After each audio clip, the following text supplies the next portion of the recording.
Is there anybody who registered and hasn't shown up? Is there anybody here who has not registered? I think Julie's not here yet. So everybody in the room had sent me an email and I acknowledged and you're on the list that I sent around. That's fantastic. I've had walk-ins and I just want to make sure that I'm aware of that, because at the end of the day, you will all receive a certificate of completion which says that you are legally you are legally allowed to be a club sponsor, mentor, or coach. Your name goes to the district leadership and you will forever be on call. So thank you for volunteering in advance. 2 a.m. I thought I already was. For those of you who don't know me, I have been in Toastmasters for a little over 16 years. I've gone through the program. I've keyed on the leadership aspect. I am a past district governor, and I had the pleasure of serving the membership of Toastmasters from 2011 to 2013 on the International Board of Directors. I'm a Pathways guide upcoming for our brand new program. I can't wait to get started. And I tend to be involved with Toastmasters. What the program does for me, how it resonates with me, is seeing you. Watching people come in and improve themselves, grow. My theme as district governor was grow by helping others grow. And that is my philosophy. I'm here to help, to mentor, to advise, bartender, psychologist, whatever it may be. But that is what Toastmasters does for me. It gives me satisfaction by helping other people achieve goals that they may not even know about. This district's focus this year is not about numbers. We're not looking at DCP points. There's no such thing as DCP points. We have distinguished club programs and we have goals that we want to achieve, but any idiot can get points. What we want to do is achieve goals. Look at what our next goal is going to be and stretch to get the next goal. This year, the district trio is focusing on programming. We want to bring value in the Toastmasters program to our members. Our goal is not only to build new clubs, but is to support every club in the district by giving you programs of value and training you in ways that you can reach your membership. And if we can reach the membership and they realize these values, they'll stay longer, our retention rate will go up, our clubs will thrive, and the quote-unquote points, the Distinguished Club Program goals, take care of themselves. There is no reason on earth that every club cannot be distinguished. No reason on earth, as long as your members understand and realize the value of what they're getting in the program. To do this, we need to make sure that we're treating our clubs right. And that starts from being a club sponsor, and that means helping to start a brand new club. They work with the club until they charter, and longer if they want to. And in order to start a new club, we want to make sure that people are properly educated and ready for that club to charter. We're not going to charter clubs before they're ready, and we're not going to force numbers just for the sake of having numbers. The club mentor takes over when the sponsor has completed their job, and they will work for a minimum of 6 months with the club, helping them grow their culture and learn how to understand and work the Toastmasters program. And finally, every club can struggle from time to time. The club coach is the person that helps the club through a struggling period and helps them rebuild and become strong once again. The people that are presenting these seminars today have each one done these roles and have done them very well, I must say. They are hand-picked leaders of District 2 and Toastmasters. I am absolutely thrilled to have them here today. I am not going to introduce them. There will be a slide introducing them just so we can save some time. We have 3 25-minute sessions, followed by a general question and answer period. So please write down your questions, and we'll have 15 to 20 minutes at the end to go through those questions where you can speak to the people as a panel. That way we're making the best use of our time. Logistically speaking, the bathroom is somewhere in the building. Make a right and a right. Yes, I know. I'm glad they're awake, they can laugh at me this morning. It's good. If you have one of these devices, please let it ring because I'm looking for a new one. And I'll pick up anybody's phone who rings and it becomes mine. Any questions before we get started? Welcome once again. Oh, yes, one more thing. We are recording this today at the request of both District 2 and District 32. And District 9. 9. And District 9. They have asked for us to provide them a recording so they can be using this for training purposes. We want to talk about royalties, by the way, so give me a call when you have an opportunity. Thank you. Let's get started with our program. Please join me in welcoming our first presenter, past District Governor, distinguished Toastmaster, Steve Kennedy.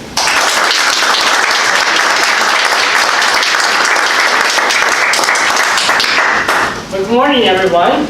So, how many of you feel that you get value out of Toastmasters? Just raise your hand. Excellent. So, Toastmasters, as Jim was saying, is very valuable. It's valuable to us, it's valuable to the new members, it's valuable to our corporations and to the employees in those companies, and also it's valuable to our communities. I think we all say that. Sponsorship, club sponsorship to me is quite important to me. It's a passion.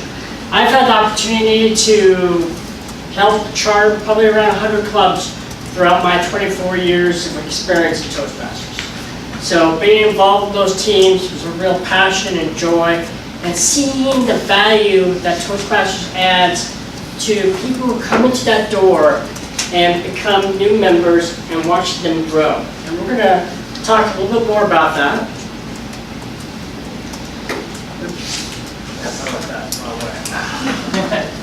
So let's talk about, first of all, why do we want to build clubs anyways?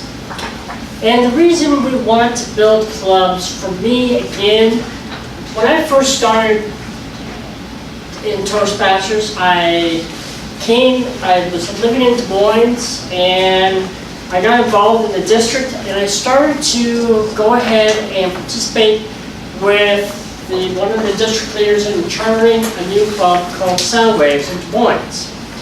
And it was the most exhilarating thing for me to see some people walking through that door and how they changed. One of those individuals, I'll remain nameless, but she became a very powerful district leader, a very great influence in our organization. And it was interesting to watch her grow. And that's the key thing for me, is seeing people grow, reach their fullest potential. And that's how valuable Toastmasters is. Not only to the member that comes in through the door, but also to us as the existing members. So there's so many ways to benefits to us and to them. And the other thing about Toastmasters that is so beneficial is that as we all know, we gain confidence, we become better communicators and leaders, we build camaraderie, and we are able to really have that opportunity to learn from others and grow. Now, one of the big things is about club sponsorship, and we're going to get into in a few minutes, is there's two ways two kinds of clubs. There's community clubs and there's also corporate clubs. In the corporation, I just want to spend a moment on why the companies, why Toastmasters is valuable to a corporation. So, how many of you think that corporations feel that the bottom line is valuable to them? Would you all agree that that's probably the case? It pretty much is, I think. And as an employee of Boeing, I can see how that value is important by the increasing of the stock price. And one of the things that Boeing has is we have around 10 Toastmaster clubs. I've been able to be involved in starting those and going to the directors, executives, vice presidents, what have you, to talk to them about Toastmasters. So it's one club in Everett that I had the opportunity to start. And this club, I talked to the director and I explained what the benefits of Toastmasters is, how they can get value. Value in the sense that, again, you're going to have folks who are running teams better. You're going to have folks that are better speakers, better leaders, impromptu speaking, evaluations, and he got that. And he started the club, he was energized, he was jazzed about it, and he made sure that everyone had skin in the game. And what I mean by that is Boeing will pay for part of your charter fees, will pay for your charter fees, and part of your dues. But it expects that the employee will also pay into it. Because there's nothing like making sure that you see the value and that you get the value by paying in. And so both sides pay in. So there is a lot of value to the companies, to the corporations, for Toastmasters, and for us. All right. Let's go over just a few minimum requirements for a club. Now, most of you know all these requirements. So for a new club or existing club, you have to have at least 20 members for a new club. And of those 20 members, 17 need to be new, 3 can be dual members for that new club. The other thing the club has to do is they have to meet at least 12 times a year. We encourage strongly that clubs meet every week because you don't want to lose that momentum. The other thing is you have to make sure that you give manual speeches, you give evaluations, written and oral. So those are just some of the requirements that you can see here. So let's just talk about some of the clubs that we have. One of the clubs is a community club. The community clubs are a fascinating area because they draw from all walks of life. Sound Waves was a community club. It drew from all of Des Moines. And in Des Moines, you have a plethora of individuals in that community.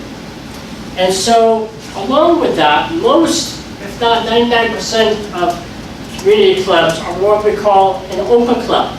They're open to everyone. So that's great. That's fabulous. Now, the other kind of club is the corporate club. The corporate club is, again, like Boeing. We also have Bank of America Toastmasters clubs. Puget Sound Energy has Toastmasters clubs. Costco, AT&T. These are corporations that have clubs in them. Microsoft and Amazon and Nordstrom and other companies. These clubs are usually closed. It means they're closed to the employees. And the reason is that mainly because, like at Boeing, where I work, is you can't get into Boeing without a badge very easily. So that's the other thing. And the other two clubs are, again, especially in advanced clubs. An advanced club is where, how many of you have been involved in advanced clubs? Okay, excellent. That's where you have the opportunity to go and give longer speeches and you have longer evaluations. It's where you have the opportunity to learn and also to teach others who are advanced speakers. And then you have your specialty clubs. For example, we have in District 2 a past district governors and past district directors club. And so I'm a member of that club. All right. So let's talk about the role of the sponsor. And the role of the sponsor to me can be summed up in really 3 words. You want to be a cheerleader. You're there to just rah-rah the troops and really get into it and have a passion for starting clubs and a passion for really helping people become members of Toastmasters and see the value in the organization and set up a firm foundation. So one is being a cheerleader. A cheerleader is so important. The other is being a project manager. Starting a club is really about managing a project. You have a goal. You want to get to at least 20 members, if not more. Maybe 30, maybe 40. So you have to manage this project. And it doesn't mean that you're going to be doing the work. It means, just like what I do right now at Bowling as a project manager, I go ahead and I have a team of folks and I work with them. We set a goal, we set schedules, and we make sure we provide the resources and we provide the leadership for that. So that's really important. And the other thing the sponsor is he or she is an encourager. It can sometimes be a little bit of a long road to get to the charter. Not always, but sometimes. But you want to encourage the members. You want to really be enthusiastic and supportive of the officers because this is all new to them. And you're coming in as an experienced Toastmaster. So that's really the key things to remember. Those 3 things: an encourager, project manager, and a cheerleader. That's really important. All right, there are really a few aspects of being a sponsor. First of all is organizing the club. So let me just talk to you a little bit about organizing the club. One of the things that I had the opportunity to do with a team of folks is help to start a few corporation clubs and a few community clubs. The first thing you really have to focus on from my perspective is that you have to have a sense of urgency. And you have to make sure the club has a sense of urgency. Now this doesn't mean, like Jim was alluding to, that we want to charter the next day. We want to charter clubs when they're ready. We will charter when they are at the right time and the right place. So we don't want to force it. But we want to have a sense of urgency. We want to have a goal. We want to have a focus on getting to 20 or more. That's the key thing. That's the #1 focus that the members have to do. So one of those, and the reason is, let me give you another story here, is I was involved, there was actually a couple past district governors, 3, that were involved in charting a club that it's going to remain nameless, but it was in Bellingham. And this club took 2 years to chart. Well, there was one past district governor that went up there a couple times to try to help it to get going, charter. And then finally, myself and another past district governor, he and I went up there, and eventually we were with the work of the previous past district governor, we were able to get that club chartered that day. The most important thing to remember though is you lose momentum when we don't have a sense of urgency, when we don't have goals, when we don't focus on getting to 20 or more. And that is why we took 2 years to charter a club. It could have chartered earlier, but we had lost momentum. Again, there's a balance. You need to make sure that the club is ready to charter. You don't want to force it.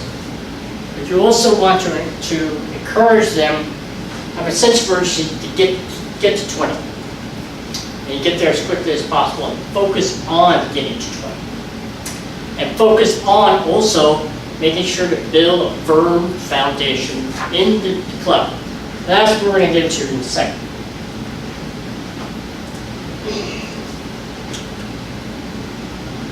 So we've already kind of talked about this. You do want to follow up with your district director. You want to also follow up with your club growth director as well. I need some water here.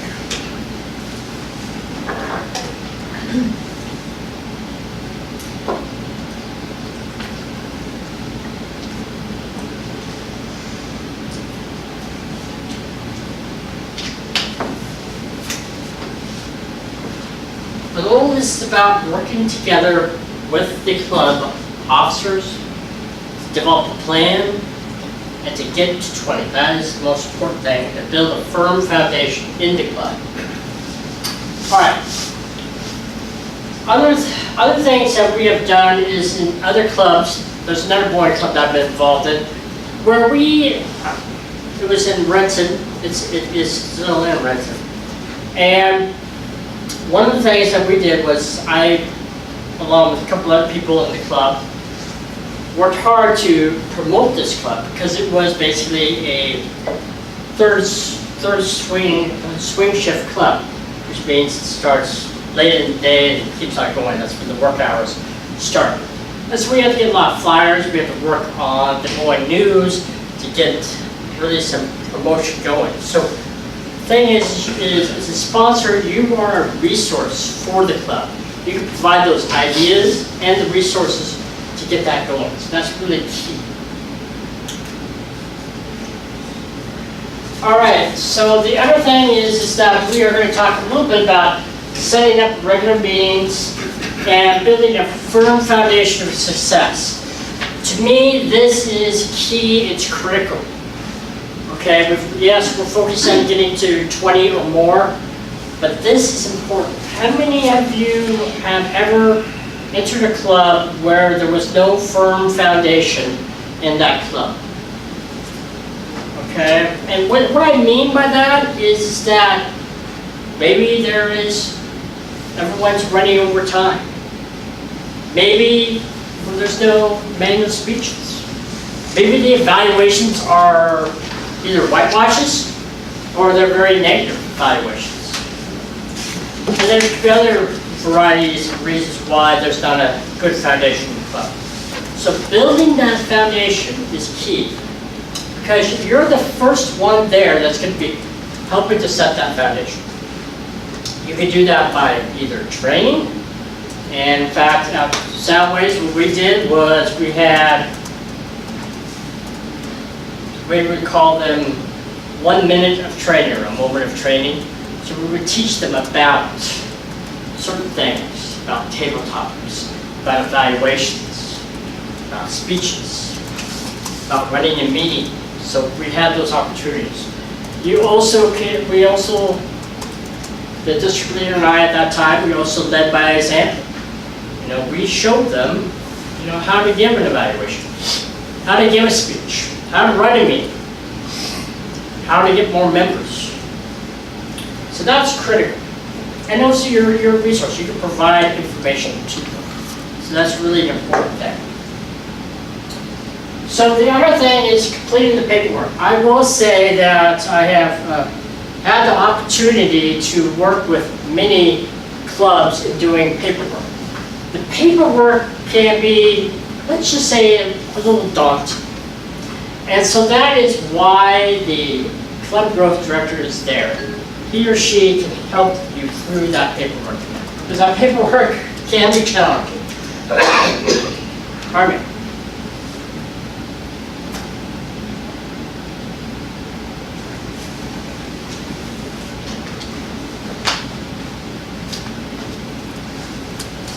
But the major thing to do is to really focus in on making sure to get a banking account or a checking account so you put those checks in the proper place.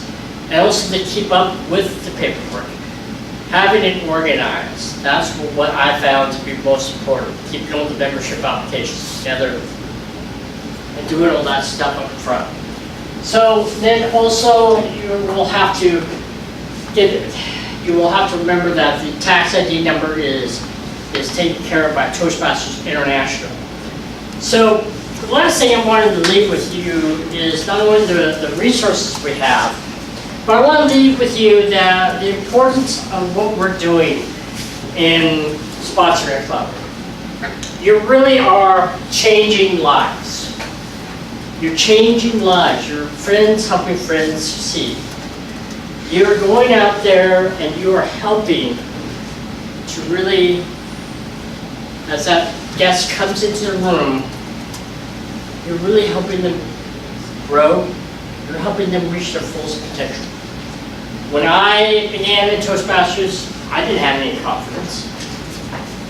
I lacked communication skills. And without Toastmasters, without being able to join a new club, I wouldn't be here today.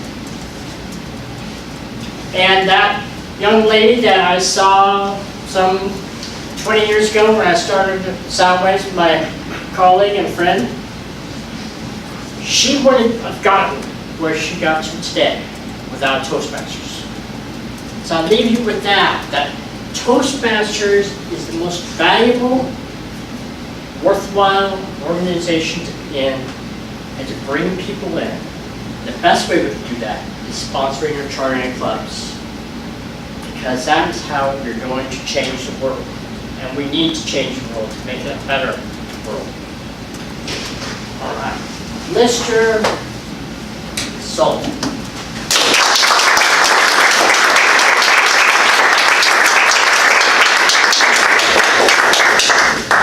Thank you, Steve. Our next presenter will be talking about mentoring a club. Please join me in welcoming distinguished Toastmaster Ann Perrano.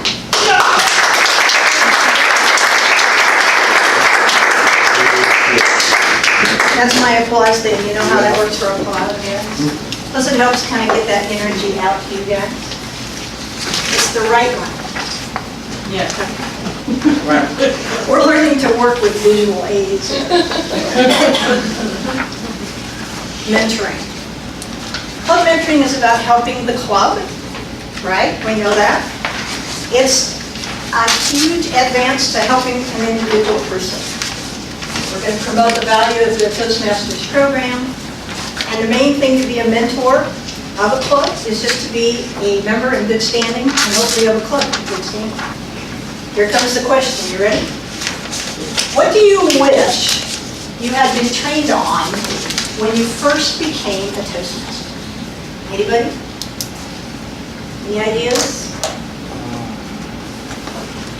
It's all about me. Okay. Yeah. When I came into Toastmasters, the person that invited me to Toastmasters thought it would be good for me as a trainer and a leader. I was already a teacher. What I thought was interesting about Toastmasters was other people could give me assistance. When you're a teacher or a trainer, you're on your own, but in Toastmasters, I wish I'd known that all of you guys were out there to help me. And that's where the club mentoring begins. Preferably the mentors can kind of get in on that chartering, sponsoring process, kind of get to know the club members. But the requirement is really within the first 60 days. One of the greatest advantages of being one of the two mentors of a club that are allowed is you could actually be a member of the club, but you don't have to. And if you're in with the chartering instead of 60 days later, you get a little bit of that beginning momentum that Steve was talking about, to being in with the encouragers and to being in with the cheerleaders. You don't have to come in a little bit later and say, hey, I'm a new person, I'm here to help. It's good to be in there the front end. You are appointed by the district director or the club growth director. It is a formal process, and by the way, as said, your names are now on the list. And it's a minimum 6-month commitment. And the reason for the minimum part, you may want to stay longer, or, for example, one of the two clubs that I mentored only met twice a month. Let's say you're mentoring a club that only meets once a month. That's only 6 meetings. And there's a lot that a mentor can and should do, taking a little bit longer than possibly just 6 meetings. And I'm going to get that now. why should I be a club mentor? Which is the WIFM, what's in it for you? Obviously, you get credit towards your Advanced Leader Silver. That is the mechanical side, or the goal-oriented side. But the other is the leadership experience that you get in working with clubs and other people, since other people are a resource to you and you are a resource to them. You see the word sustainable club? That has to do with, if you're charting at maybe 20, a little bit over time, sometimes that waxes and wanes. And part of the mentor's job is to help sustain not only the membership, but the momentum of the club. You also get training skills and experience. Some of you who know me know I like to visit clubs. I like to see all the different ways that clubs work. And when I come to mentor the 2 clubs that I did, I can bring all that to them. And I'm going to mention a little bit about how that works later. You get to help setting a vision. Each club will be different, and they're going to need to set their vision. How are they going to work with their goals? How are they actually going to work with agendas and things? And they may have just started working that during the sponsoring process. However, you're in at the beginning of how it's going to look towards the future. And then value-added feedback. You'll hear several times today, one of the best ways when you're a sponsor, mentor, coach, is at meetings to be either the general evaluator or have a place on the agenda to give feedback to the members in the club and maybe the board of directors. How are they doing? Obviously, we get to meet new friends in Toastmasters. I've met a few more new friends today. Some of you I've seen before, but it doesn't mean that I won't see you again. We don't necessarily be the best buddies ever. And then, look at all of the folks in this room. Sorry, Omar's left, but you could have looked at them. With exceptional colleagues. I'm sure Steve doesn't know that I'm a retired Boeing person.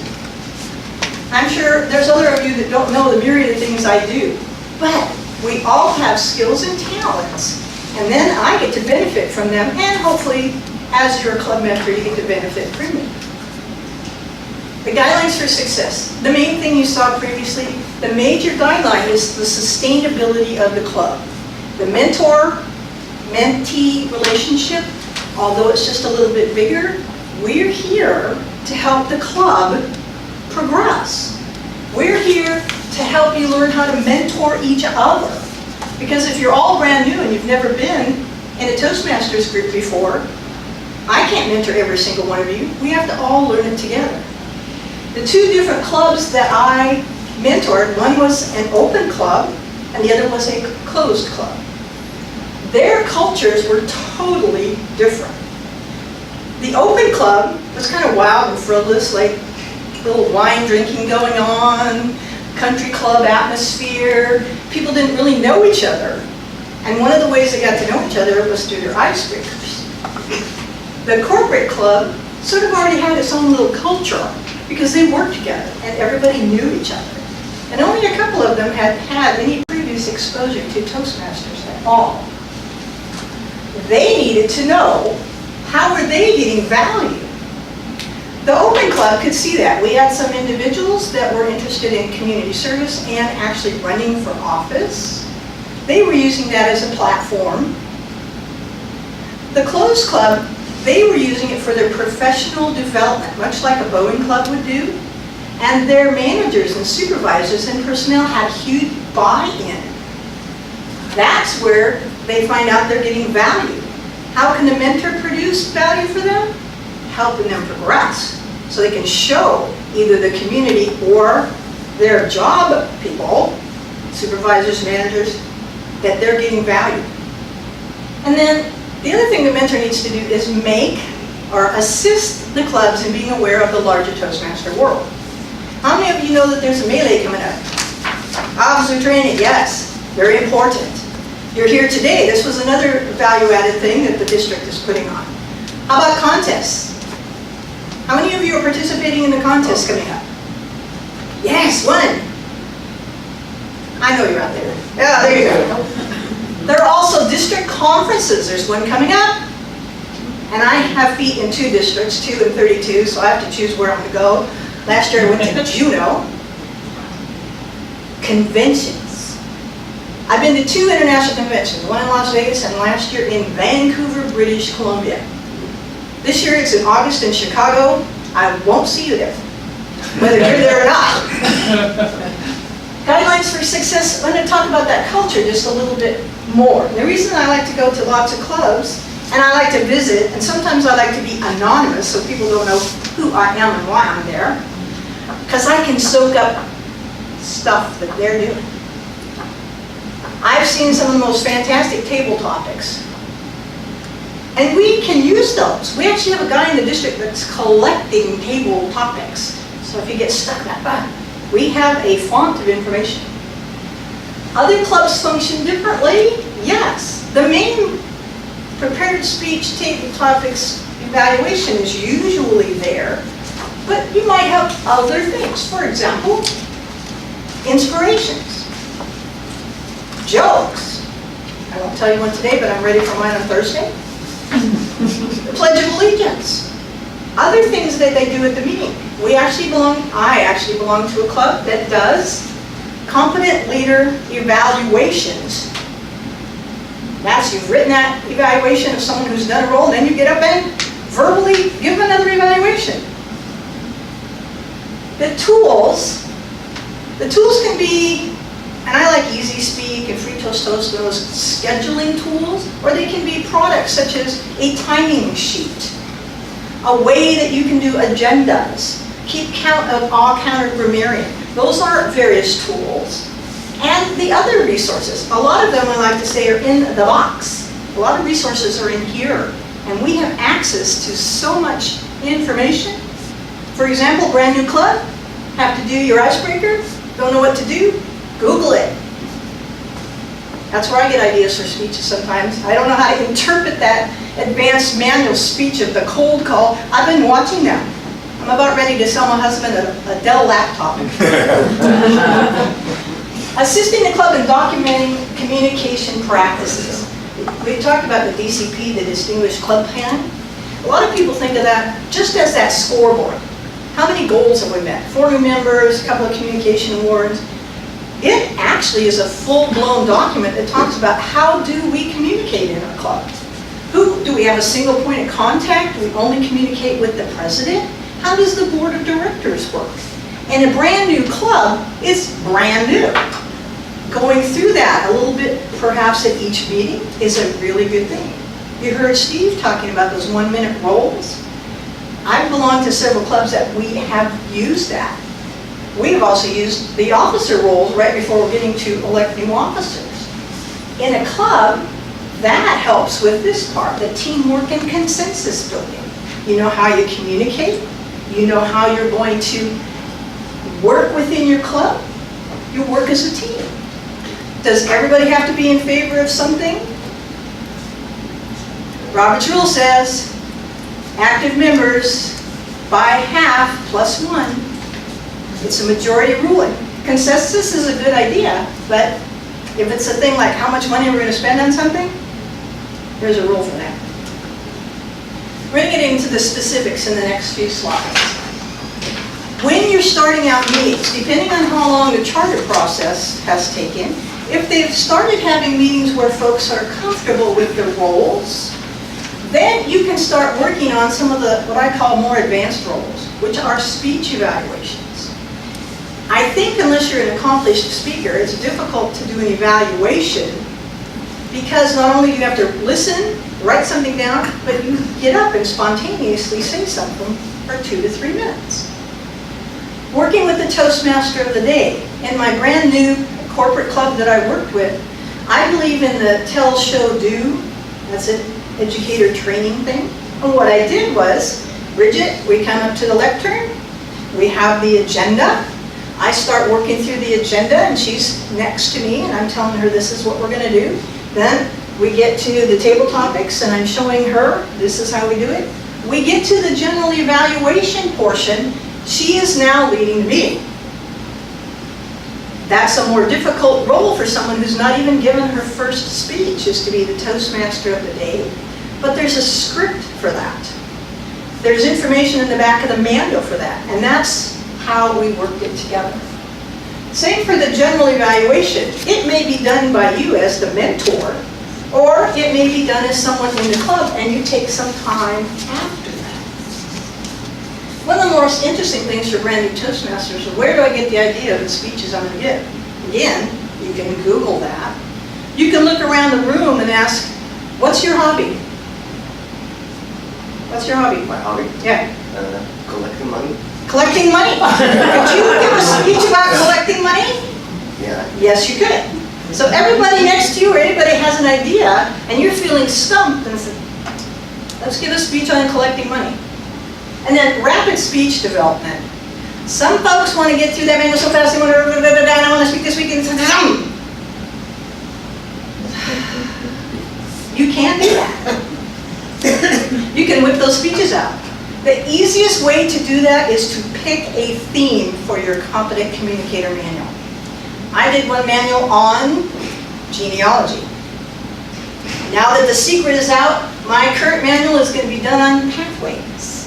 Because I'm a Pathways ambassador, I'm going to go and do all these speeches, I'm going to have evaluators there that tell me how well I did.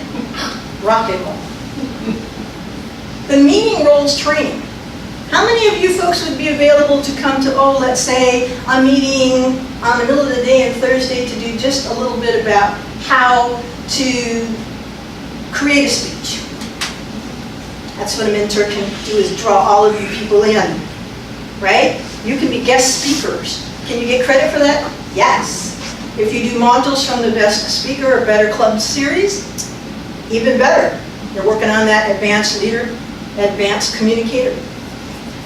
We like to tell people assignments, and the board on that King County group literally gave their members assignments to read certain pages in their Competent Communicator manual, and then tested them on the home. Reviewing the CL manual projects, we did some little of those education moments and how the differences occur. For example, you may be the speech evaluator multiple times, but the competency is different. The goals are different. You might be looking at or listening to active listening. The grammarian, the counter, active listening. Talk about those. And then the other resources. Again, you guys are all on the list, but you can reach out to just about any Toastmaster. At the end is usually when the mentor's moment goes, unless you're the general evaluator. You want to talk about the same thing the general evaluator would talk about, what went well and what could be improved. But you also want to ask the club members, what do you think went well? What do you think can be improved? Because it's all an opinion, and they're the ones that Steve would tell you have skin in the game. Now the specifics. This is the, like working on the bank account. Learning how to fill out new member forms. How many of you know how to fill out a new member form? Application form. Everybody. It is not just the vice president membership. And I encourage people to have them pre-made out with the club's name and number and the dues. Registering members online. How many of you have never logged into TI? Thank God. It's very important. You will find exceedingly more exciting if you haven't ever logged in as we go on. You may be called on to register a new member online. There's two ways to do that, by the way. You can put all the information in if you're the VPM or president, and then the treasurer can come along and pay for it. If, of course, you have a debit card, a credit card, or some other means of payment, but that's Steve's problem, not mine. Promoting the DCP, the Distinguished Club Plan, or the Club Success Plan. As I said, we fill that out as we go along. Effective meetings. There's actually a module for that. You can get credit towards one of your advanced, I don't want to call them degrees, advanced communicator or leadership. Scheduling meeting roles. Again, I've mentioned those tools, Easy Speak, Free Toast Toast. There's also, back in the old days, Excel. And Boeing has their own internal, and I think you're the one with Turbo Boost. They have their own internal scheduling.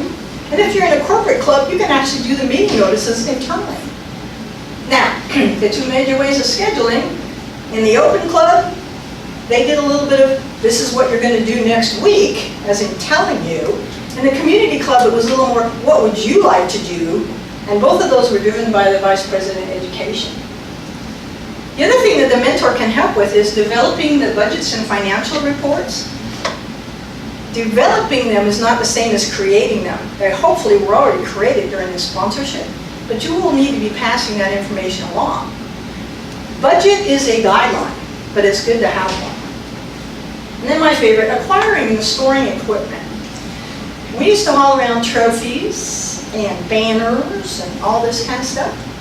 And we try not to do that if we don't have storage. If you have storage, that's a wonderful thing. If you're renting your space and you have storage, that's okay. If your space is free and you have storage, that's okay. But if you have no storage whatsoever, you have the sergeant at arms, you want to give them an easier life. You may want to use things like ribbons or certificates for Best Speaker Awards, maybe just paper products for timers. We have a giant light bar in one of my clubs that has to be hauled around. But less may be better if you have to haul this stuff around. The other thing about the officers, you are going to continue in your club to get new members. Even if it's a corporate club, unless they have a total cap, knowing how to do that. How are we going to do that? Well, no matter when you charter, you're also going to have renewal. Unless you charter exact moments, you'll have renewals, no different than actually putting in a new application. Someone has to log in, someone has to ask for the money, someone has to pay for it. A month in advance may be good, unless you only meet once a month. Then you have to think about when are we going to do the dues or not. Many of the online tools that we use will also send out those reminders. You have to think about who's going to do that. A lot of times it's the treasurer, right? The treasurer. Interim training. Let's say your club charters in March. Did you make it to the officer training? No. So you need to go in and possibly bring some resources with you to work on that officer training. We have also had opportunities that renewal time comes up, an officer doesn't renew. It's like, oh, scramble, scramble, scramble. That was back in October. You need to get a new officer. Who's going to train that officer? It's the mentor or somebody else if it's in a club that's an established one. Voting in new members. How many of you belong to clubs? I shouldn't say that because then you'll get in trouble. You all know that people apply and we vote them in. Yeah, okay. How about inducting new members? Do you do that welcome ceremony? Do you give them any bling when they join? Of course you do. Some of those ceremonial things are very important. How are you adding value? They're becoming a valuable member. They're becoming a member of your group. And if you already have an established group, perhaps open club, you're bringing new people, it's good to make them feel welcome to join and belong to the club. And then recognizing their achievements. We have, in one of the clubs I belong to, just recently had a person finish half of their competent communicator manual, so she got a ribbon for a half a CC. You have to determine how do you want to recognize people. One of the other clubs, we gave away certificates for best speaker and other achievements that they made.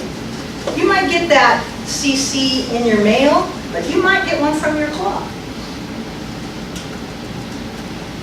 Here are some of those questions that they put down on the sheet to ask. I find them always interesting. You'll be asking better questions.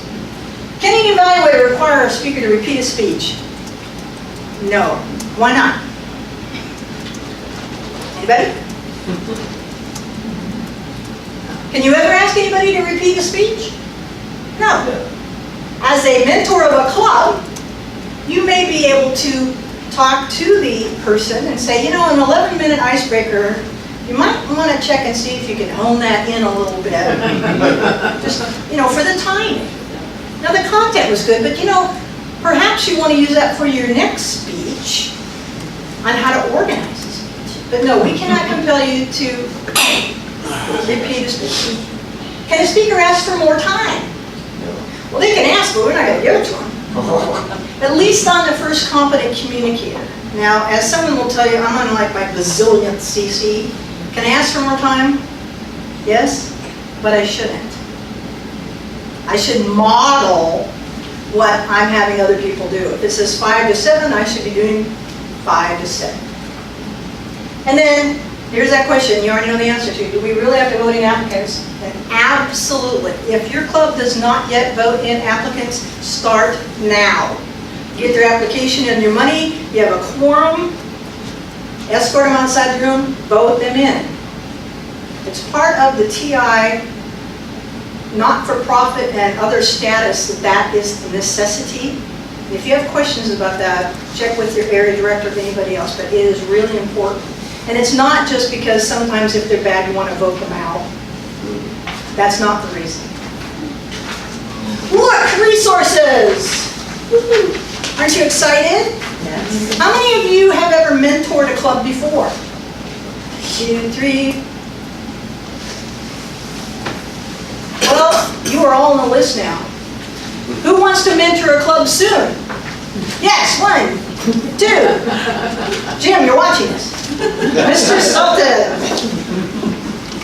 Mr. Sultan.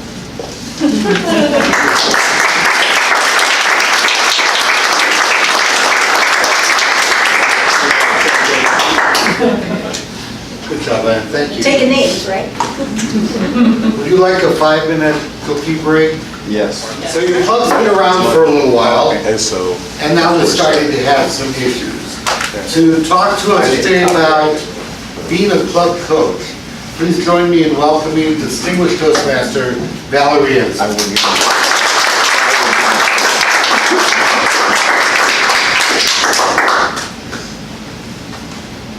Who has been a coach of anything? Basketball, football, baseball. You've been in Toastmasters? All right. I know that we have a lot of great volunteers out here. What is a club coach? Club coach is a Toastmaster who volunteers to help a struggling club achieve that distinguished club status. Plain and simple.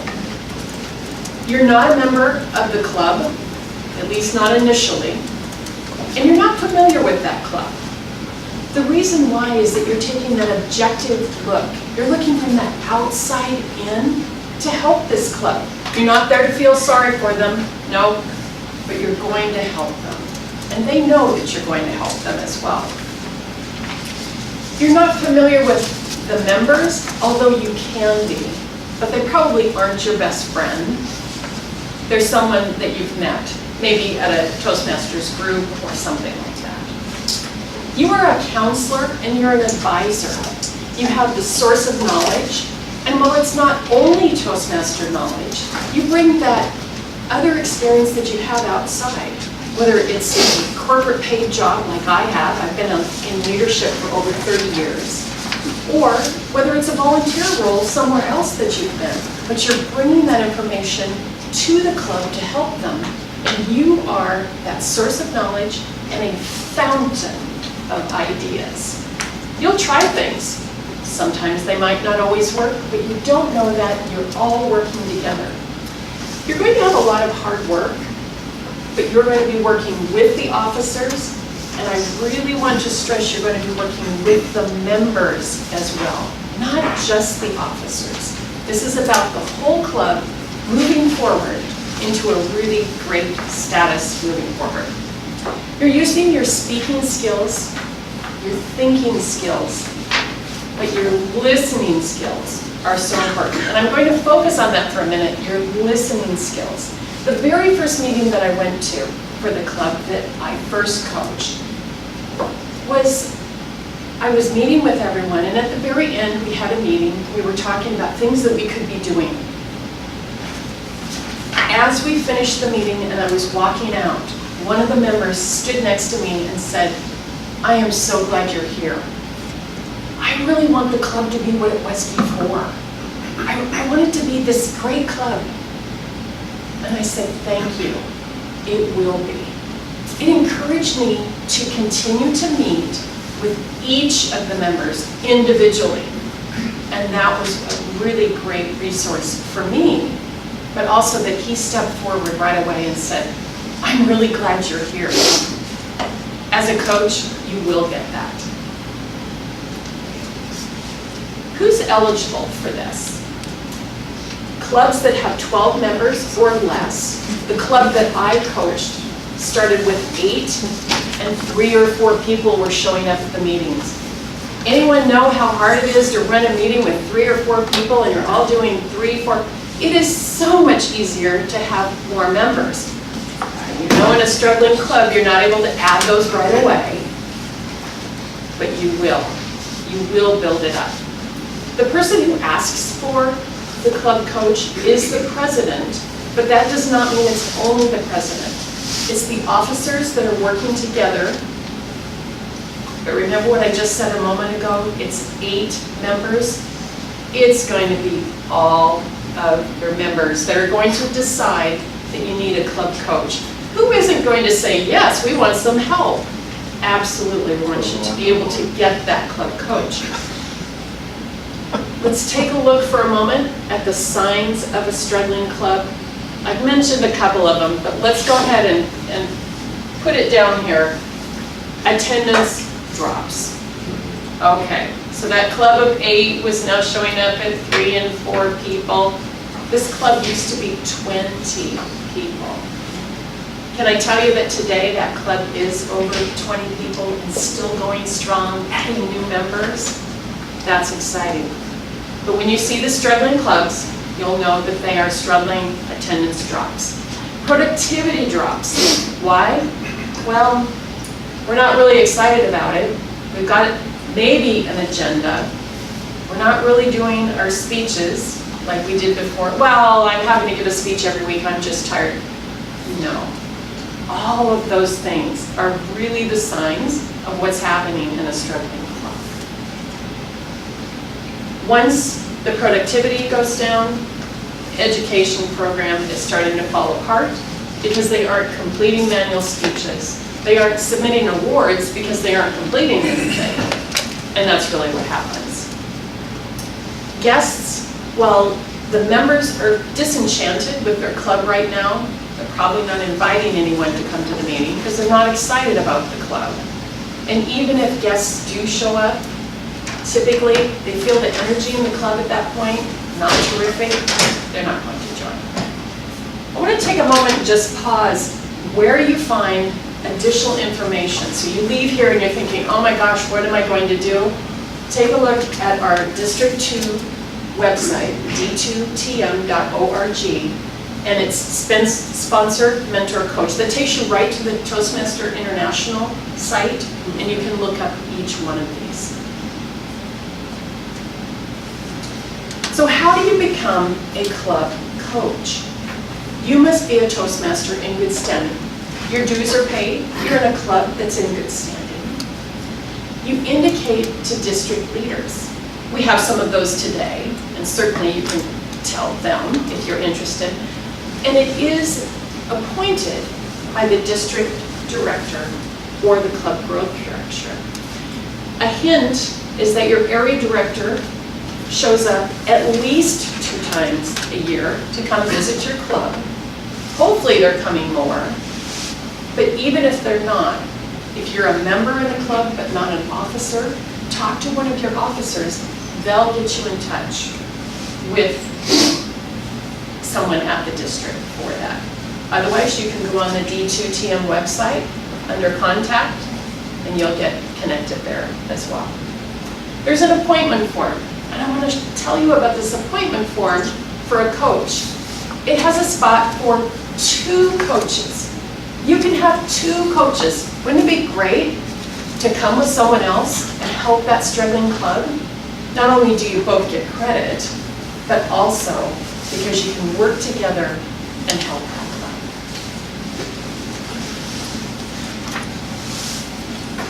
As a club coach, you have some goals. As I said at the beginning, you're helping that club achieve distinguished club status, and you do that within a 2-year period. I did it within one. In fact, it was down to the very last week of that 1 year. But we did do it. We made Distinguished Club. We added those 5 new members. We had completed many things to be able to get to that Distinguished Club level, but it was hard work by all of the members, not just the officers and me. I was working with all of them to help support them. We're going to educate and inspire leaders.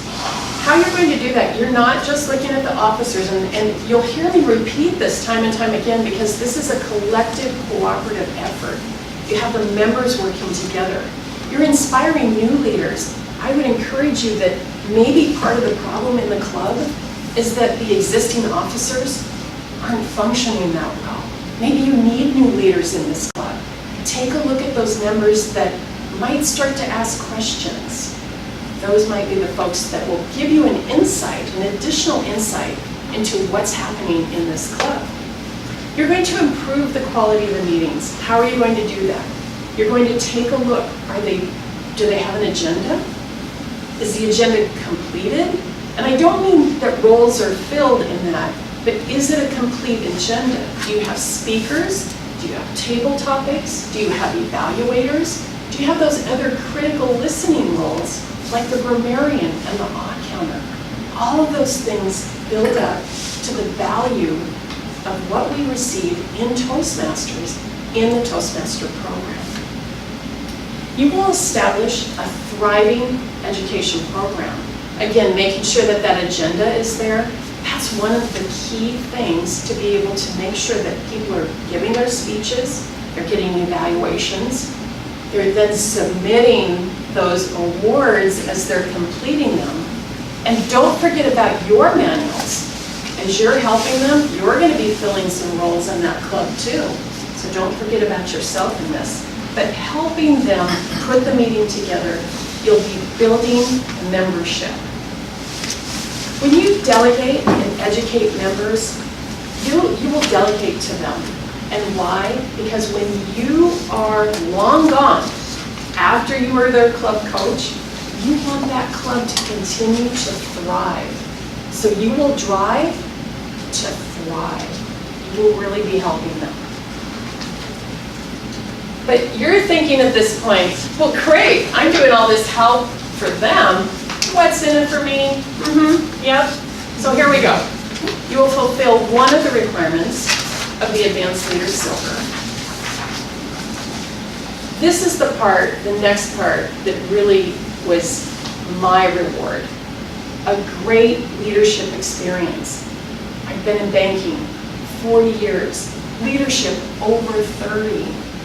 But Toastmasters provided a completely new opportunity for me. In a volunteer situation, I've been on boards, I've been on other volunteer opportunities as well, but not Toastmasters. Toastmasters truly, where leaders are created, I'm not kidding, this was part of the best part for me, honestly. You're growing a sustainable club, and it's not just you. Again, you've got that partnership of the officers and the members, and you're all working together. The skill development that you have, you also get practice in that. That's what's so amazing. You're going to set a vision. It's not your vision, it's the club's vision. This is their culture that they're creating within that. Because again, you're stepping back and they're going to carry this club forward. You're there to help in the interim, whether that's that 1 or 2 years. I would encourage you to keep the momentum going for them. They'll see the excitement, it will build. It's happened with me before in other clubs as well. You'll have the satisfaction of nurturing new leaders. Again, possibly it's members now that aren't officers yet, but each and every one of them will be learning and experiencing from you through your example. You'll have the satisfaction of providing a needed service to the Toastmasters organization as a club coach.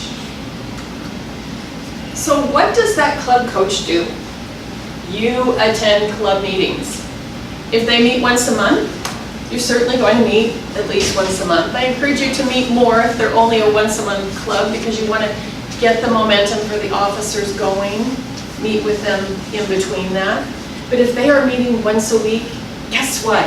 You now have a club that meets once a week. And I encourage you to be in every meeting you can. I rarely miss a meeting. I rarely miss meetings of clubs that I'm in, and I don't believe I ever missed any when I was coaching clubs.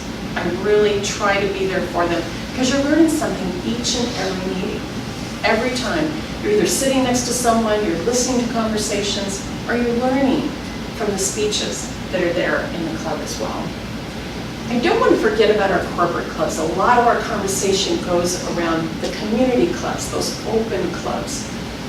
You may be asked to help renew the corporate environment. So you might be meeting with the Human Resources group. You might be over the phone. It might be in person. I have done that before. And it's just helpful for those in the corporation to be able to see the value of Toastmasters and what it means for them, for their company. And that's what I would ask that you focus on. If you do have that, think about it ahead of time, learn about the company so that you can help them reinforce the value there. Delegate and create a team. I did mention that before. That team are the members and the officers that are going to continue to carry that club forward. Here's where you want to step back and you really want to help them examine their club with new insight and perspective. That's taking a look from the outside in. Why do you want to be in this club? I asked members that. I said, why do you want to be in this club? The first time I asked it, a few stammering. Well, I said, no, tell me, why did you join this club? Well, I joined this club to be a better speaker. Great, that's what we should be doing. You're going to be encouraging them.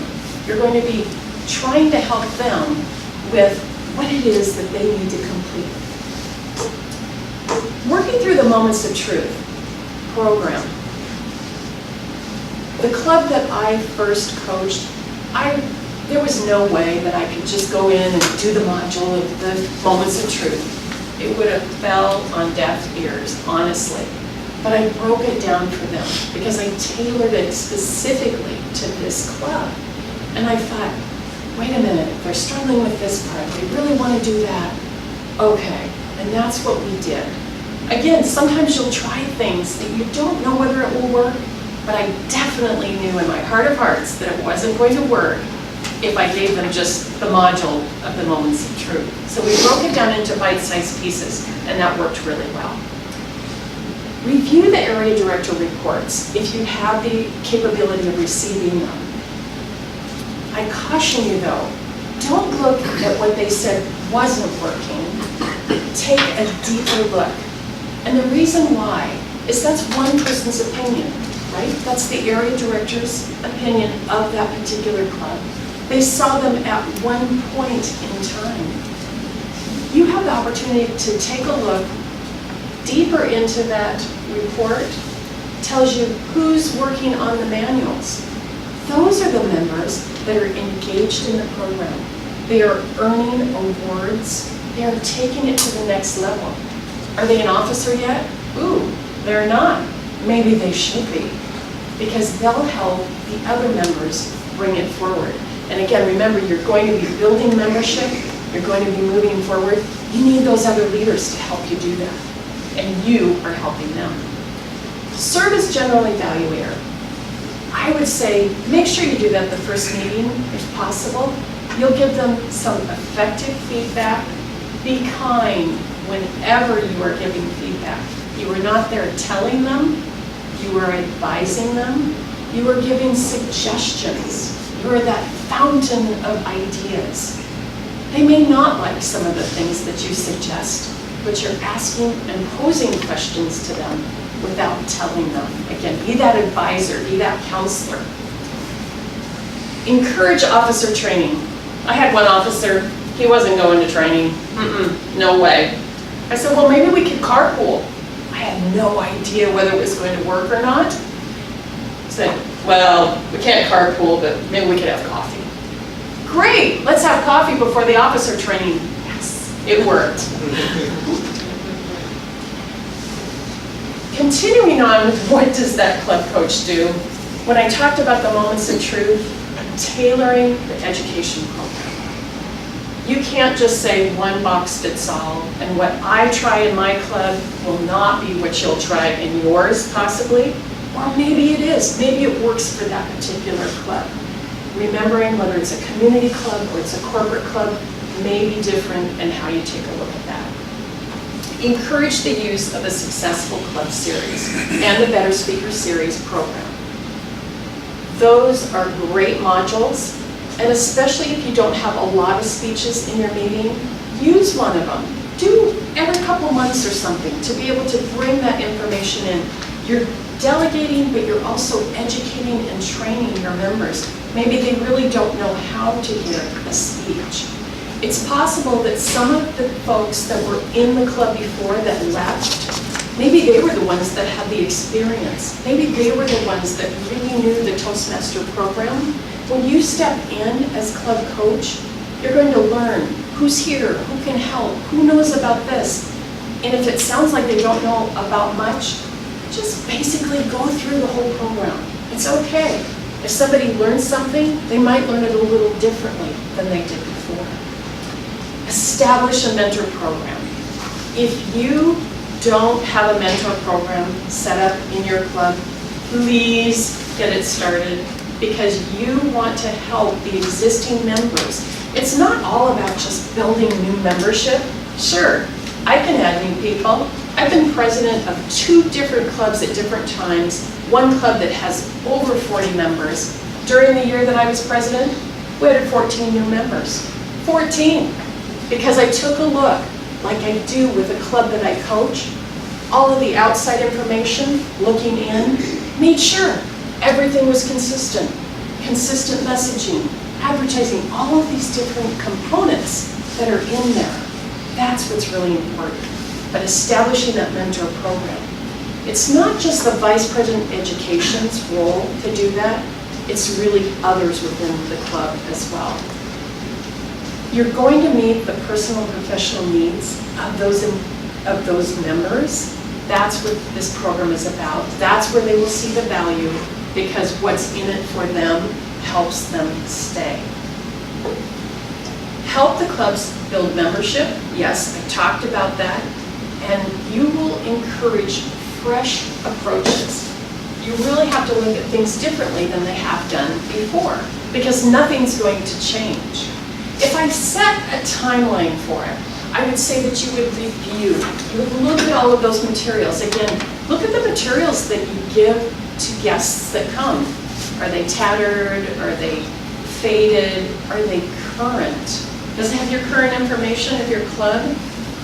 Google your club out there and see, what does it look like from the outside?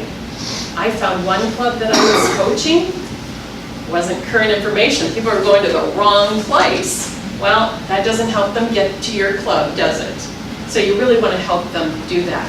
Once you have that in place, you've reviewed everything, you've rebuilt it, you've got an agenda going, you've got speeches that are being done, awards are being completed, then you're going to advertise. So review, rebuild, and advertise as you're moving forward. Summing it up, why need a coach? Sure, it'll help you fulfill an advanced leader silver requirement, provide a much needed service to the District 2. You'll practice training and mentoring for real world application. Remember I mentioned about bringing my real world application into the club? Well, you get to turn around and do the other as well. You get to take what you've learned in the Toastmasters program and take it outside.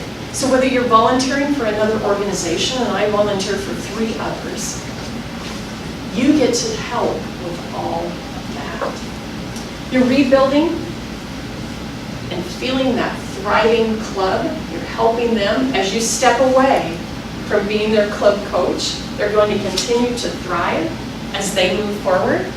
And you're going to prove that I think I can equals I can. You have a number of resources out there. One of those will be other club coaches.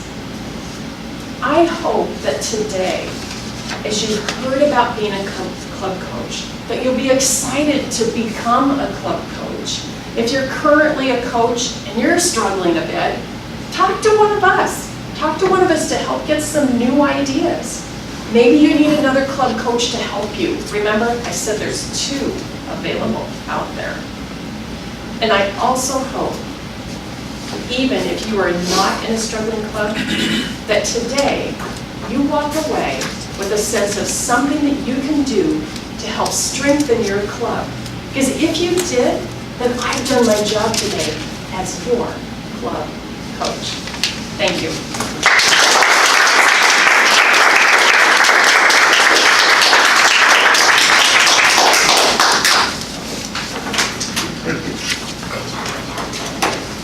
What do you think? It's been good? I can't tell you how thrilled I was that these people stepped up to do these presentations today. And it's all of us have been in Toastmasters. Every one of the people who were presented have been in Toastmasters for quite some time. And it's all about what we can do for you. And you have all stepped up as well. You're the leaders. You're the ones who said, I want to take it to the next step. I want to stretch my boundaries a bit. And by being here today, you're doing exactly that. You're not only stretching your own boundaries, but you will find that you'll be stretching the boundaries of our members as well. Before we go to the Q&A session, our district director, Amaryllis, has asked for a few minutes to speak with you. Please join me in welcoming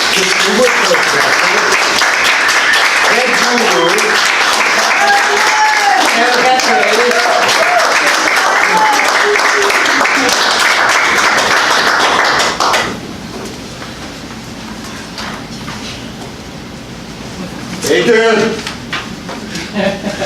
I got this following for some reason.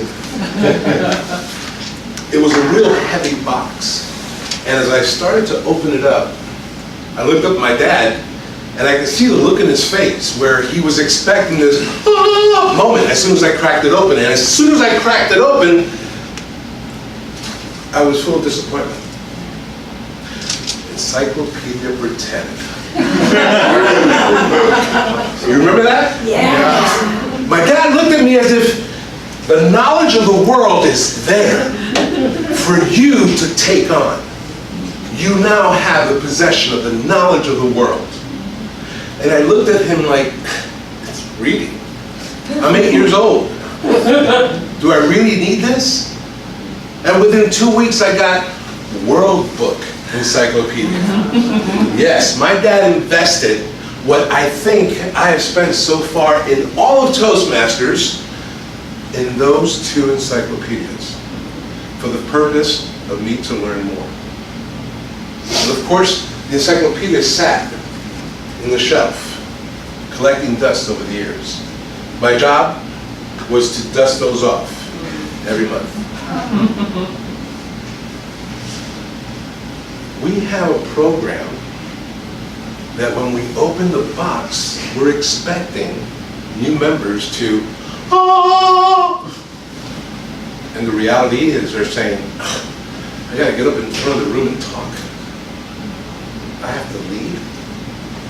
And we're giving them the knowledge of the world and a skill set and competency resource, and they don't see the value of it. I didn't see the value of it. As coaches, mentors, and sponsors, one of the aspects that I've come to understand is our job, our task, our endeavor, our love for having people understand what is available to them should be our passion. We really don't, in some aspects, understand what we really have in our hands. With Pathways coming up, we're going to have over 300 competencies and skill sets that we're going to develop. Name a university that can do that. Not one. And they can do that for under $100 a year. That's a perception of value that I think is really skewed. How do we actually become so influential to our officers, to our members, that they look at that box and say, I am going to have the knowledge of the world at my fingertips? How can we do that? Allow me to share. My dad did something very critical with me.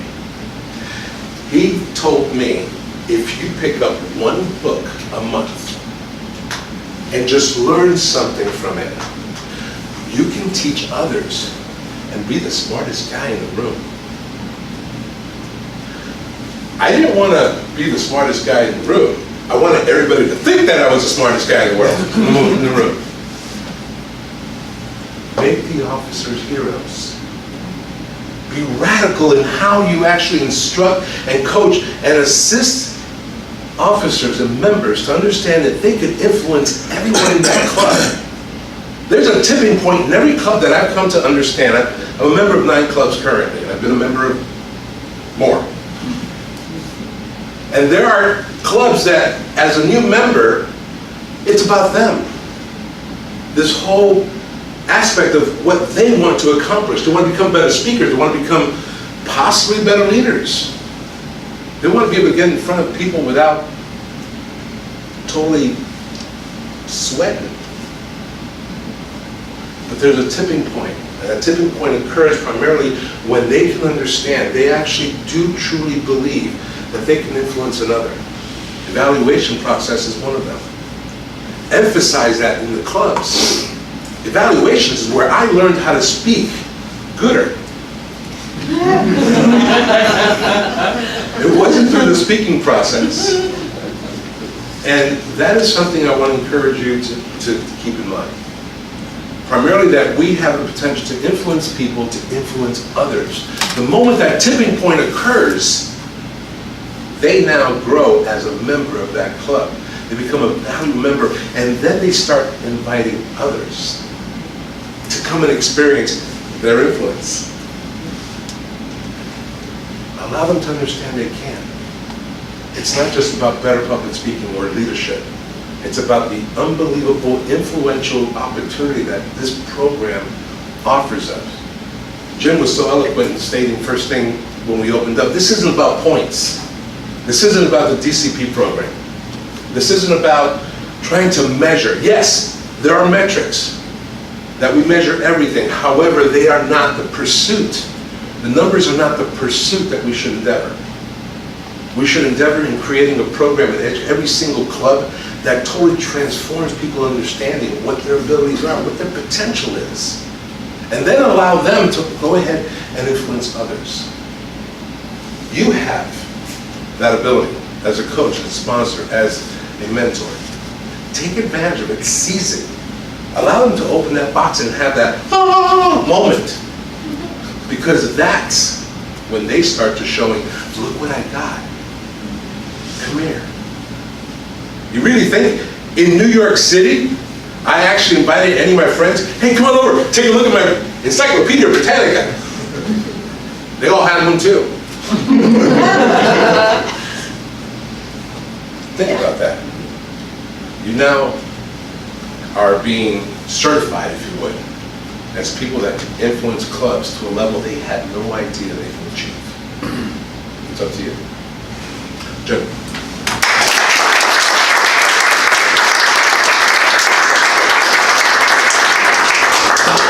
You know the difference between Omar and me? We got the World Book Encyclopedia too. In my day, there were only 2 volumes.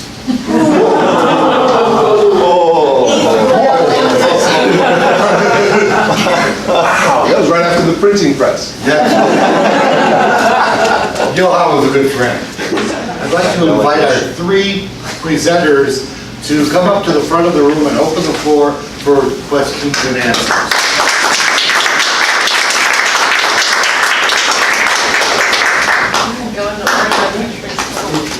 I'm not going to interview you. It's No, fine. no. Okay, questions? Yes. I have one for Steve, Yes. related to his module. Could you please explain a little further of the difference between an advanced and a specialty club? Sure. An advanced club, for example, I used to be a member of Setupers, which meets in Des Moines. And Setupers is a club that, there's other clubs like Toastmasters Extraordinaires that meets up in Shoreline. Their meetings are usually about 2 hours, 2.5 hours, maybe a little bit longer. What they focuses on mainly is they will do advanced manual speeches, which tend to be longer, usually around 20, maybe a little bit longer. And then An the hour. evaluations will also be longer as well. These members, the members of an advanced club are usually advanced speakers. They're already a member of another club. And so they usually will be required to have their CC already. And so these folks are experienced speakers, experienced evaluators. So that's what an advanced club is. A specialty club, so for example, my Seattle National 10-1, it's a past district governor or past district director club.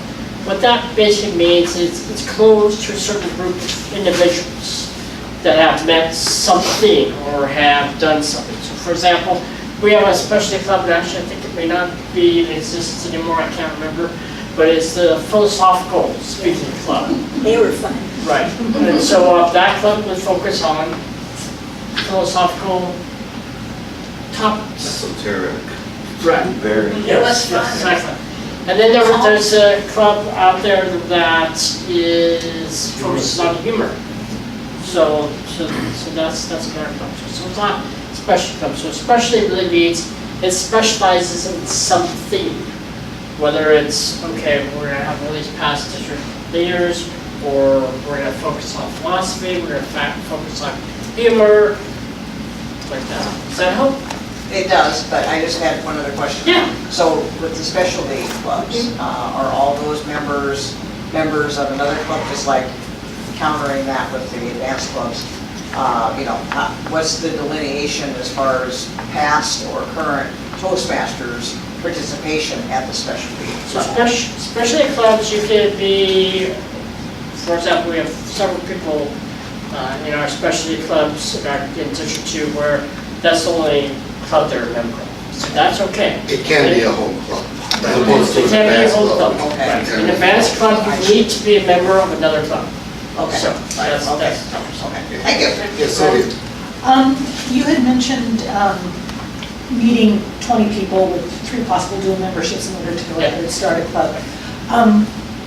In the process of building, do you create informal meetings and things along those lines when you're under the number 20? I mean, can you go ahead and begin that process of setting up the meetings there, meeting on a regular basis, getting the formats down?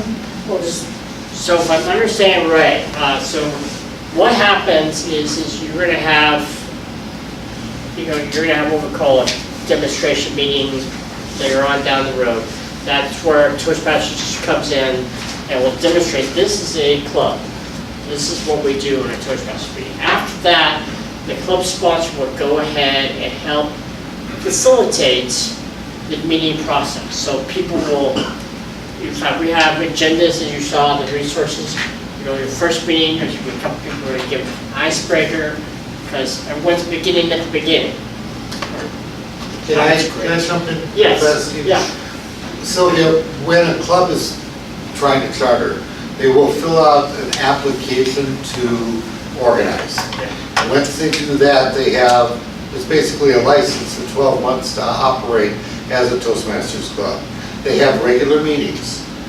The speeches that they're given, the people get credit for them when the club charters. Right. So yes, you can have regular meetings, and in building, how to build a Toastmasters club, there are sample agendas for all of those meetings. Yeah, and in the resource packet we have a link there to those agendas. So, one of the things that I have found Yeah. is that generally if it becomes too formalized, people within a specific area have a tendency to go ahead and say, no. It depends. So that's where It's all about the club culture. Yeah. There are clubs that are very, very relaxed. Yes, they're making. There are clubs that are very strict. Yeah. And so if you don't like this one, we're going to find another one. It's fine. Other questions? And as a sponsor or mentor, you know, you don't want to force your culture on them.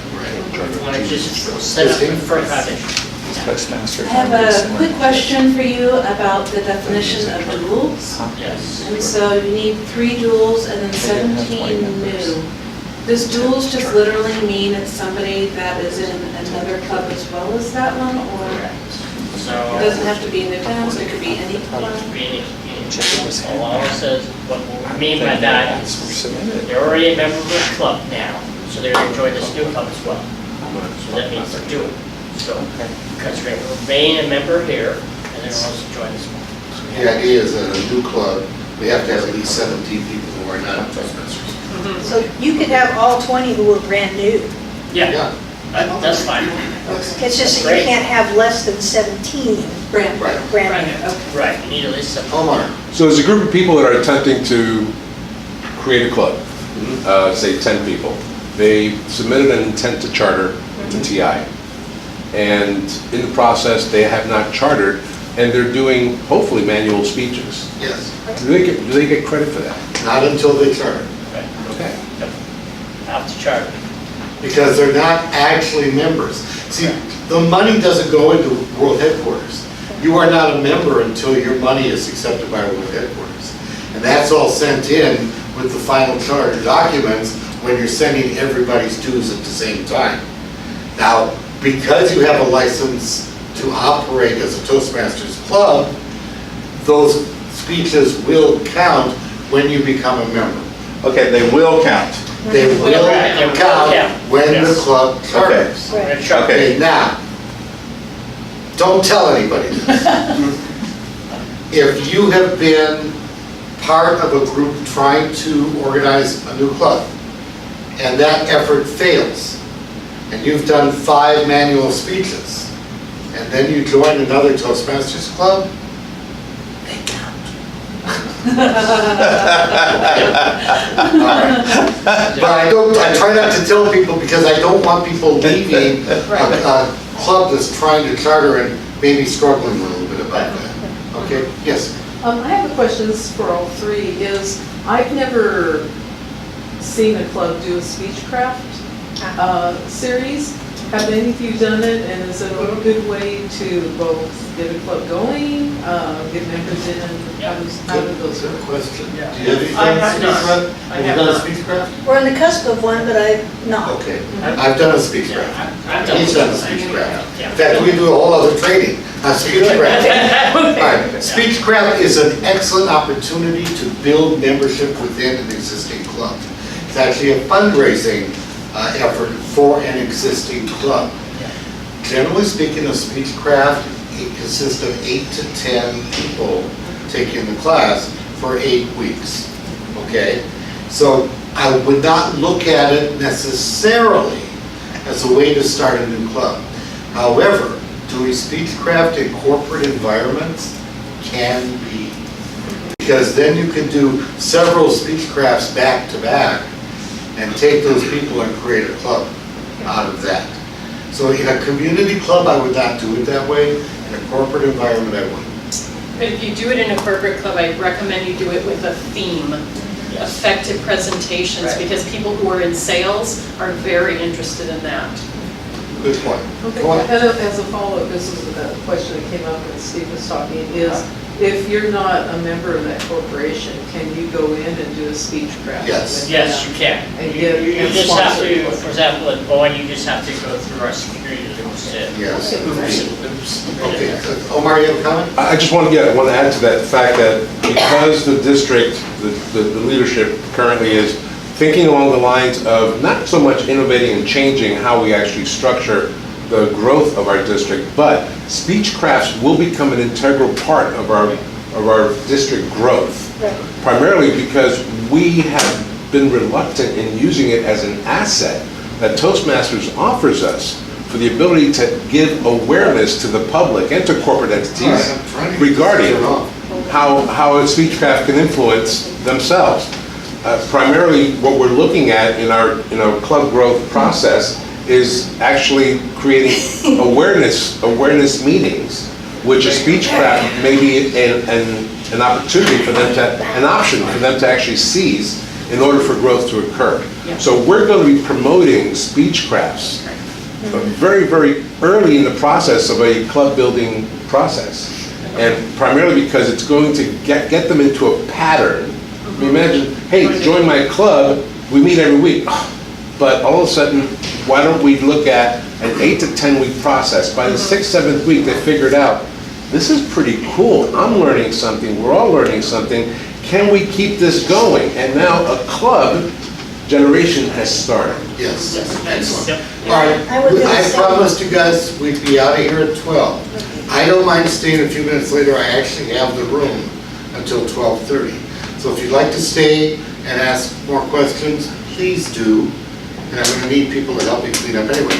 But if you have to leave because it's 12 o'clock, by all means, feel free. You got a follow-up? This is a follow-up.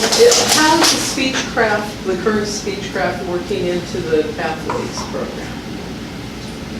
That's a really good question. I'll tell you next month, Okay. okay? See you in March. All right, so, Here's a simple one. I had mentioned voting in applicants, which is not something I'd ever heard of before. Yes. It's kind of like the black ball and the white ball going in the bag kind of thing. well, it's a lot easier than that. Is that clear? Yes. No, what is the actual process involved with that, and why does it have to happen? Okay, there's a couple of reasons behind why it has to happen. It's a legality issue. Okay. You cannot remove somebody from a club if they have not been voted in. You can't vote them out. And sometimes, rarely, but sometimes, we have people who need to be removed from a club for one reason or another. It is actually in your bylaws and Toastmasters requirement, it's a legal entity, that you need to vote in a member. Voting in a member is very, very simple. Your sergeant at arms escorts a member out. The club, the applicant, the club said, somebody makes a motion, all in favor, aye. No, raise your hand. No verbal. No verbal. It depends. Okay. It depends, it's Can't hear okay. you. Yes, They they can hear you can. outside, they say, I know. You vote, nobody ever votes no, and. That's not true. Sorry. All right, that's fine.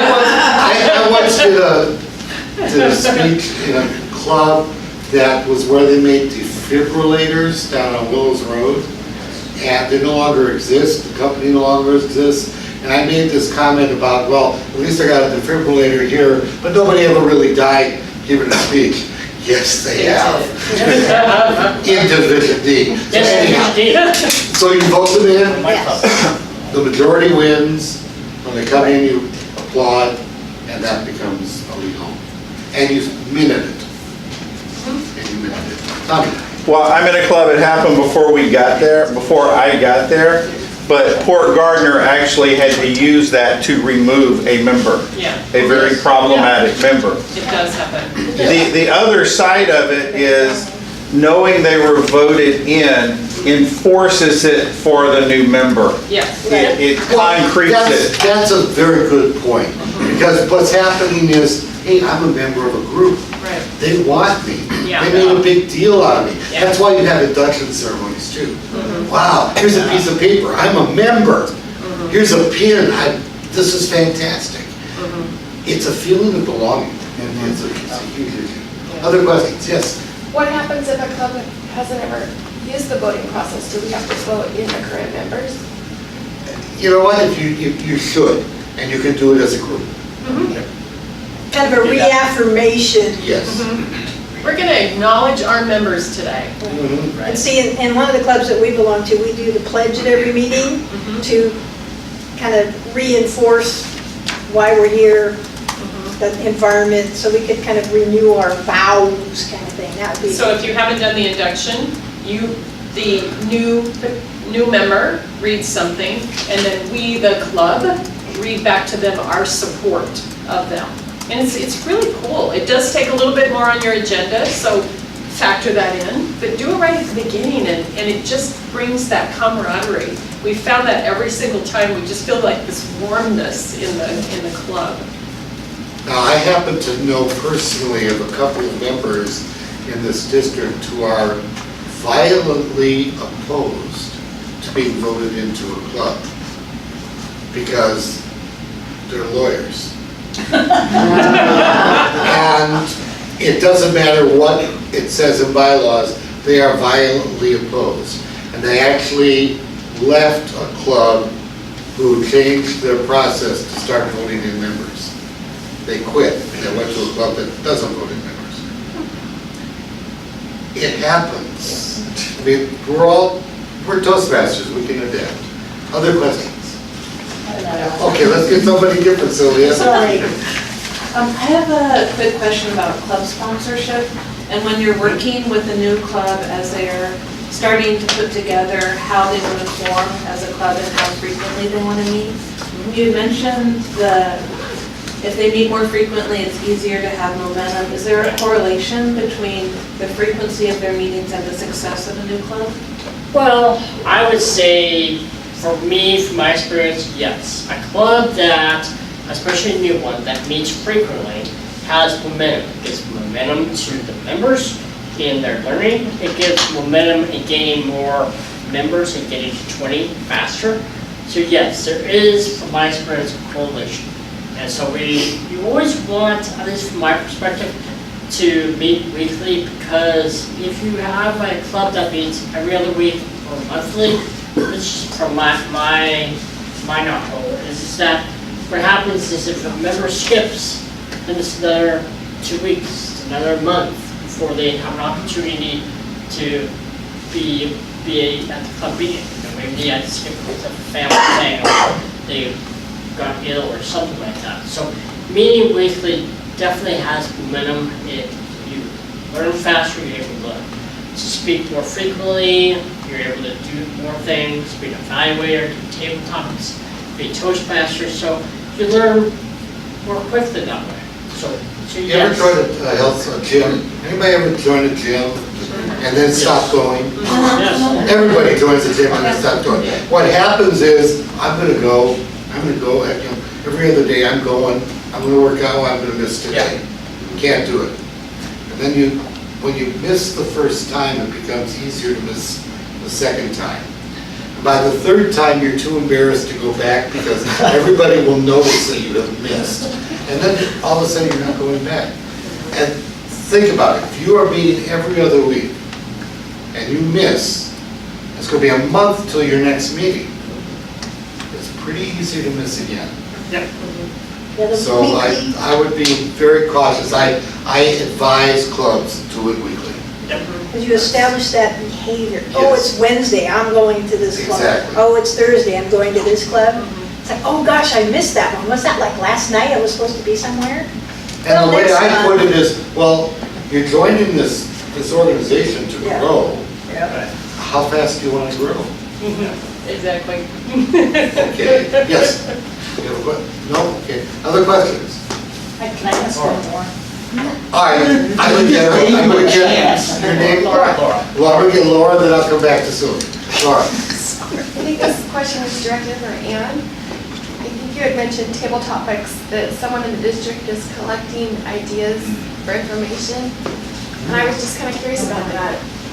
Because You have his name, right? we have people in our club that maybe don't want to do table topics because they don't know what questions to ask to engage other people. I'll let you look him up. No, I just didn't want my phone to stay on. Oh, okay. I'd have to Battery's look that person up. Okay, I was just But curious. one of the things, again, I always say about, I never say Yahoo or anything, I say Google that.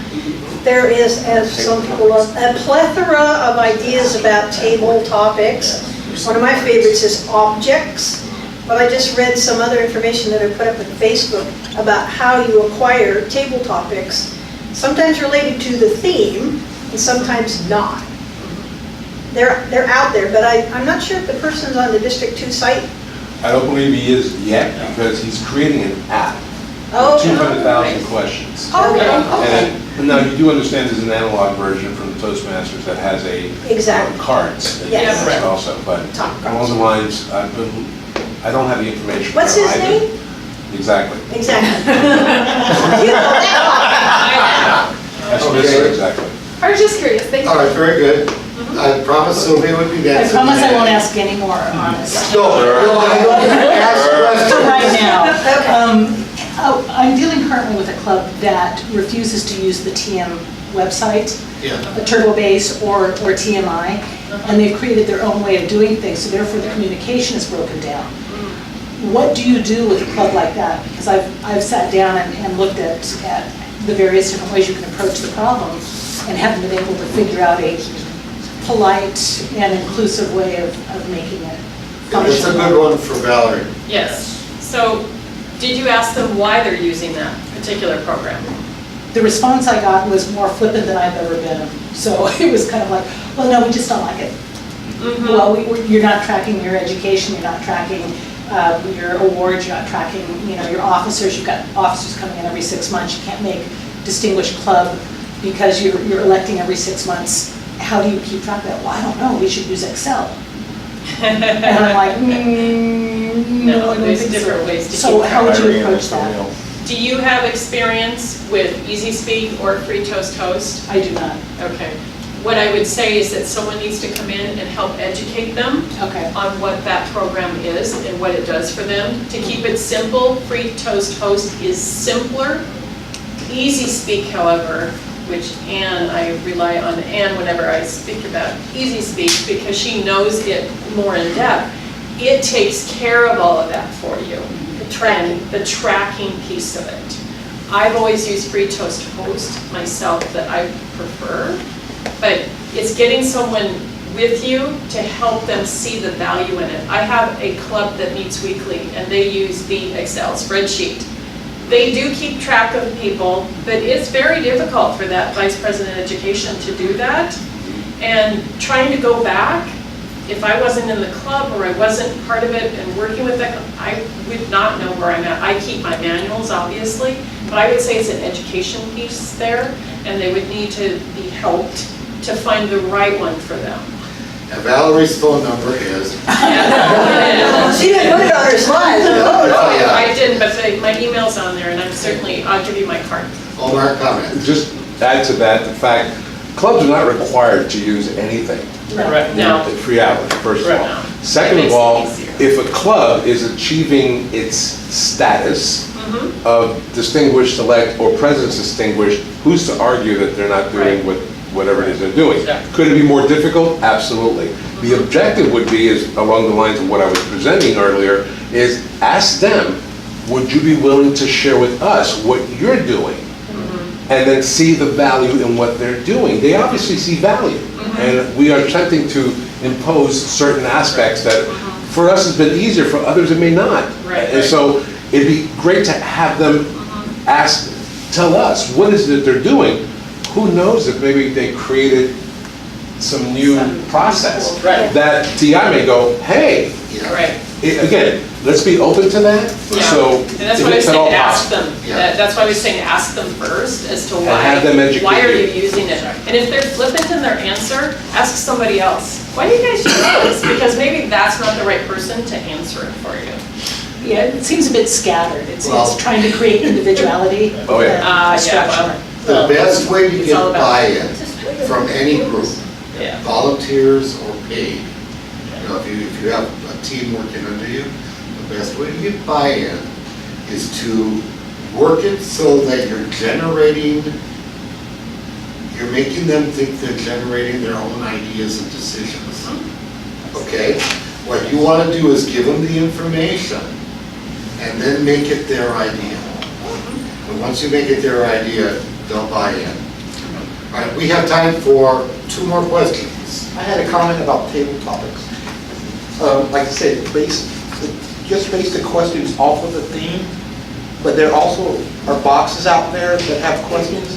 Just, if you go with the boxes, make sure you go with simple questions, not difficult questions, because in my club, we had difficult questions, and we kind of all had that,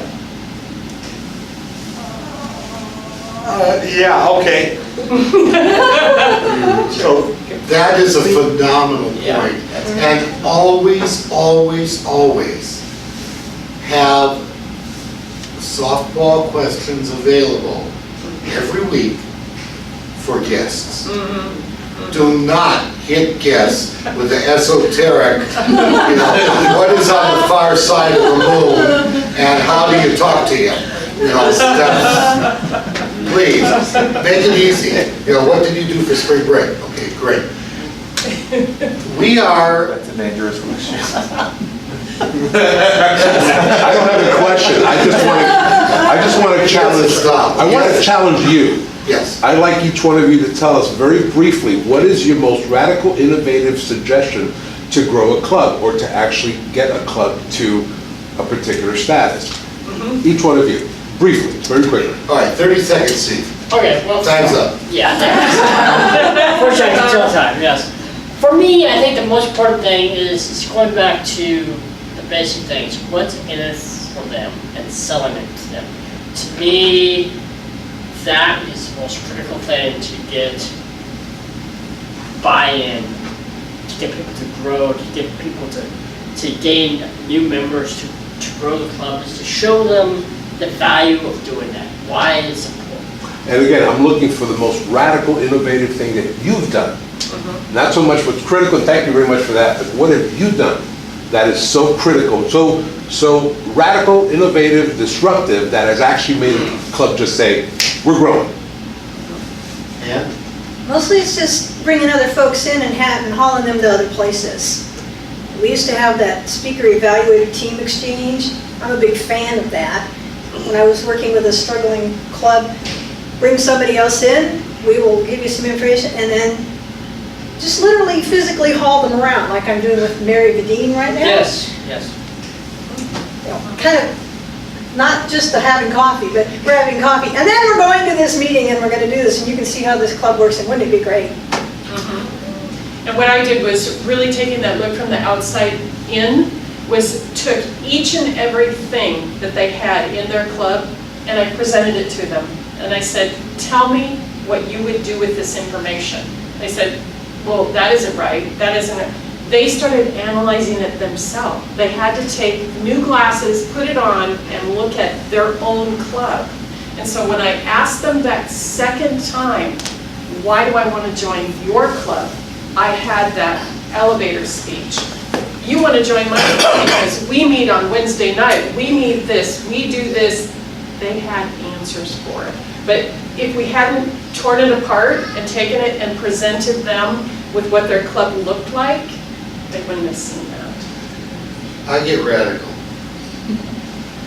I've done this for both clubs and districts. Have a 1-hour brainstorming session. The premise, Toastmasters International has been closed by the IRS. It no longer exists. The district no longer exists. However, individual Toastmasters clubs can. You are now a Toastmasters club in a vacuum. How do you make yourself self-sustaining? How do you bring new members in? And how do you keep them as members? I did this at District 32 in Anchorage last year. And in 1 hour, they generated 97 different ideas. 70 of them I've never heard of before. These people generated ideas of how they could grow their club, sustain it, bring in new members, and keep the members that are not in any manual that you've ever read. People are smart. Let them work it out. Give them an impossible premise, and they'll find their way out of that windowless, doorless room. Yes? And so I thought you were continuing. Go ahead. Oh, wait till you finish. I'm done. When I was in Anchorage, Alaska has a well-developed concept of leadership at the grassroots level. And so, yes, they are a good audience to have. They're a phenomenal audience. I love going up there. Ladies and gentlemen, I'm going to adjourn this. Thank you so much for coming. We could use your help in getting straightened out. If you have any other questions, feel free to talk to us offline. Thank you so much.